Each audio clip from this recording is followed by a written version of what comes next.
பரி ஏறும் பெருமாள். அப்பா என்ன பண்றாருப்பா? அப்பா வண்டி மாடு வச்சிருக்காரு சார். வண்டி மாடு வச்சிருக்காரா? பெரிய விஷயம்பா. உன மாதிரி ஒரு பையனுக்கு சீட் கிடைக்கிறது பெரிய விஷயம். நல்லா கவனமா படிக்கணும். சரியா? சரிங்க சார். அதெல்லாம் எல்லா வாய்ப்பாடும் நல்லா படிப்பா சார். ஆனா என்ன விளையாட்டு புத்தி தான் ஜாஸ்தியா. விளையாட்டுக்கெல்லாம் இடம் இல்லம்மா. இது லா காலேஜ். இங்க வந்து ஜாதி மதம் அரசியல்னு பல்வேறு விஷயங்கள் இருக்கு. அதெல்லாம் தலை கொடுக்காம நல்லா படிக்கணும். சரியா? சரிங்க சார். நல்லா படிச்சாதான் பெரிய ஆளாக முடியும். Okay sir. சரி, உனக்கு அட்மிஷன் போட்டாச்சு. நான் சொன்னதெல்லாம் ஞாபகம் இருக்கா?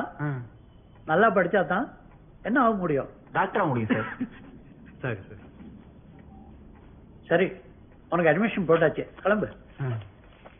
Thank you sir. தம்பி ஒரு நிமிஷம். அம்மா போட்டோம், நீ மட்டும் வா. நீ போமா. தம்பி